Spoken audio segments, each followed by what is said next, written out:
बात है सन 62 की। संकट के बादल ऐसे छाए थे, भारत भू की पावन माटी पर चीनी चूजे कुछ चढ़ आए थे। पर भारत के उन वीरों ने भी अतुलित शौर्य दिखलाया था। बस चंद फौजियों के शौर्य को देख पूरा चीनी खेमा थर्राया था।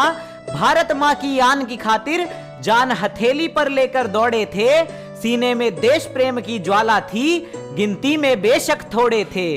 भारत माँ के टुकड़े फिर हों, ऐसा ना वीर सपूतों को गवारा था। अरे देश प्रेम में भरकर गूंजा सरहद पर हर हर महादेव का नारा था। आज भारत माँ के लाडले की गाथा अनसुनी मैं लाया हूँ। राष्ट्रवाद और देश प्रेम की अखंडता समझाने में आया हूँ। देवभूमि गढ़वाल की गोद में एक फरिश्ता जसवंत सिंह रावत बनकर आया था। कलयुग में जन्मा था फिर भी मृत्युंजय बनकर उसने दिखलाया था। बचपन में गरीबी देखी फिर भी देश प्रेम ना भूले थे। दिल में भगत सिंह रहते थे जो देश प्रेम की खातिर हंसते हंसते फांसी पर झूले थे। वीर जसवंत जैसी शहादत हर फौजी का सपना है। अरे वो ही तो थे जिनके कारण अरुणाचल आज भी अपना है। अरुणाचल के तवांग में लड़ी वो नूरा नोंग की याद लड़ाई आती है। दिल में देश प्रेम की ज्वाला दहक है उठती और आंखें नम हो जाती हैं।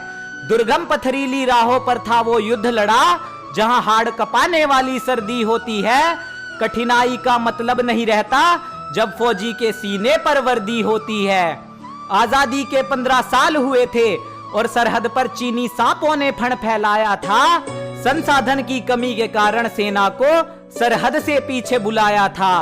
पर मां को दुश्मन के हवाले कर बाबा जसवंत को न वापस जाना था। देश प्रेम की मूरत था वो, आजादी का वो परवाना था।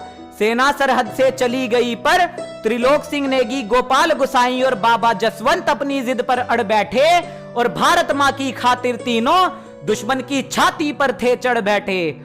पीछे कैसे हट जाते तीनों, भारत मां ने आवाज लगाई थी। किस कदर खुशनसीब थे वो, मां के आंचल में शहादत पाई थी। साथियों की शहादत हुई फिर भी बाबा जसवंत थे वहीं डटे। चीनियों के दांत हुए खट्टे, बार बार वो पीछे हटे। भूखा प्यासा एक हिंदुस्तानी हजारों चीनियों पर भारी था। 3 दिन हो गए थे फिर भी बाबा जसवंत का शौर्य अभी भी जारी था। अलग अलग बंकर में घुसकर बाबा जसवंत ने हथियार ऐसे चलाए थे, भारतीय सेना की गिनती को भी चीनी समझ नहीं कुछ पाए थे। देश प्रेम की जब लहर उठी थी, वीरांगनाओं ने भी गोलियां खूब चलाई थी। पास के गांव से नूरा और सेला चंडी बनकर आई थी। अरे आम सी दिखने वाली वो दोनों काली थी या दुर्गा माई थी।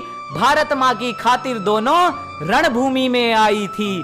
फिर नूरा को बंदी बनाकर राज चीनियों ने उगलवाया था।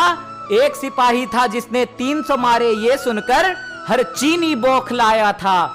बाबा जसवंत ने सरहद पर जाकर ऐसा शौर्य दिखलाया था। अरे केवल 21 वर्ष की उम्र में उनको भारत मां ने गले लगाया था। मृत्युंजय का असली मतलब बाबा जसवंत ही सिखलाते हैं। देश प्रेम इतना था कि आज भी सरहद पर देखे जाते हैं। सरहद पर उनका मंदिर देख आज भी छाती गर्व से फूल जाती है।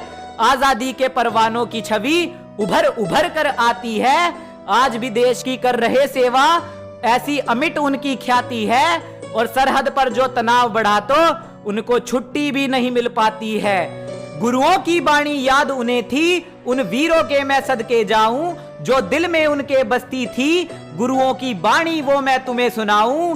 अरे चिड़ियों से मैं बाज लड़ाऊं, गिदड़ों को मैं शेर बनाऊं, 1.25 लाख से एक लड़ाऊं, तब गोविंद सिंह नाम कहाऊं, तब गोविंद सिंह नाम कहाऊं।